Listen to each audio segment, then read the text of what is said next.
Okay, so Tron, huh? Decentralized internet, pretty wild stuff. I think you can really live up to all the hype. There's a lot of buzz, that's for sure. But we're going to break it all down and see if Tron's the real deal or just another flash in the pan. Right, because a decentralized internet, that's a big claim. It's like the whole dream of Web3, Right. more control for users and all that. So how's Tron going to make it happen? What could it actually change for like your average person online? Just imagine, your data is actually yours. Not some tech giant's playground, but yours. That's the core of Tron's vision, empowering you. You decide how your information gets used, opening up new doors for creators, and building a more democratic internet. It's a cool idea, especially with everyone freaking out about privacy these days. But let's be real, Tron's not alone in the Web3 game. They're up against Ethereum, and that's a giant. Why do they even think they can compete? Tron's playing it smart, focusing on the builders, the developers. They want to be the platform for decentralized applications, offering faster transactions, way cheaper fees than Ethereum, and a more user-friendly experience. They're going for the gold, aiming to be the foundation of the decentralized internet. So speed and affordability, got it. We hear a lot about their system, DPoS, delegated proof of stake or something like that. For those of us who aren't like coding wizards, can you explain why we should care about that? Absolutely. Imagine buying a coffee, but with Ethereum. You get slammed with this thing called a gas fee, and sometimes it's more than the coffee itself. DPoS, it's designed to dodge that whole mess, making transactions on Tron crazy fast and cheap. Okay, faster and cheaper, sounds good to me. But Yeah. there's always a catch, right? What's the downside of this DPoS thing? Well, that's the thing about innovation, finding the balance. DPoS, it's efficient, super efficient, but it relies on a small group of super representatives to validate transactions. They're like the network's gatekeepers. Yeah. And that's where the debate comes in. Some say relying on a small group, it could lead to centralization. And that kind of goes against the whole idea of a decentralized internet, right? Good point. So we've got this vision of a decentralized future and this DPoS system that could make it work. But then there's the centralization concern. What's it all mean for Tron as an investment then? Where does their TRX token fit into all of this? That TRX token, it's at the core of Tron's whole ecosystem. It's not just some digital token. It's the fuel that makes the network go. Okay, so TRX is the fuel, but how does that actually translate to like returns for someone who invests in it? Right, so there's a couple of things to unpack there. First, the whole deflationary thing. Oh. Basically, the total supply of TRX, it decreases over time. Tokens get burned. It's like a controlled shrinking of the supply.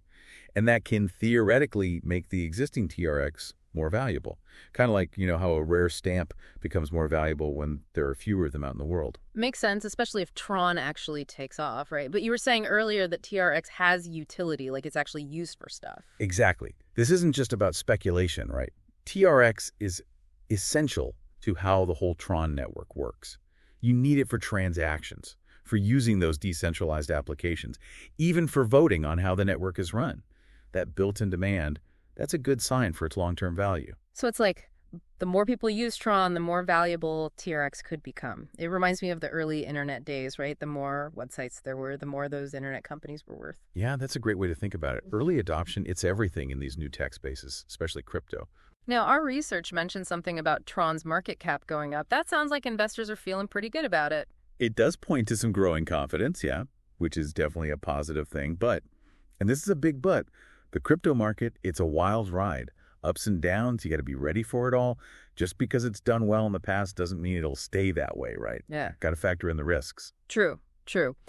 And that brings us to the what ifs, right? We talked about those centralization worries with DPoS, but what other potential problems should investors be thinking about? Regulation, that's the big one. The whole crypto scene is still a bit of a moving target, right? Governments are still trying to figure out the whole thing. Any changes there, it could really shake things up for Tron, at least in the short term. From what I've seen, though, Tron seems to be trying to play by the rules, working with security companies and all that, aiming for regulatory compliance. Right. They're definitely being proactive, which makes sense. It could be a smart move to build some trust, both with users and with regulators. Okay, so we've looked at some potential downsides, but let's flip the script. What could really launch Tron into the stratosphere? What should we be watching for? That integration with Bitcoin, if they pull that off, that could be massive. Imagine merging the biggest name in crypto, Bitcoin, with Tron's big vision, bringing all those Bitcoin users into the Tron ecosystem. That could be a total game changer. Yeah, it's like bridging two worlds, right? The stability of Bitcoin with Tron's whole decentralized future thing, definitely exciting. Anything else on the horizon that could impact Tron's growth? Keep an eye on institutional adoption. If big financial players like banks and hedge funds start messing with Tron, integrating it into their systems, that's a huge signal. It brings a legitimacy and stability to the whole ecosystem. But wouldn't that also mean that Tron's more vulnerable to, the ups and downs of the regular financial markets? Exactly, you got it. It's a trade-off. Institutional money, it's like a double-edged sword, right? Yeah. It brings in a lot of good stuff, capital, maturity, but it also links crypto to the volatility and potential for, let's say, manipulation that you see in traditional finance. It's wild, isn't it? This whole dance between the old school financial world and this new crypto thing. One more thing from the research, it said that Tron has held up pretty well during those crypto crashes. Does that mean anything for its future? It's a good sign for sure. Means TRX might be a good long-term investment. Right. At least for folks who can stomach some risk, right? Right. No crystal ball in crypto. Just got to weigh the risks and rewards. So big picture time, we've talked about Tron's decentralized dream, the tech behind it, the good, the bad, the what ifs.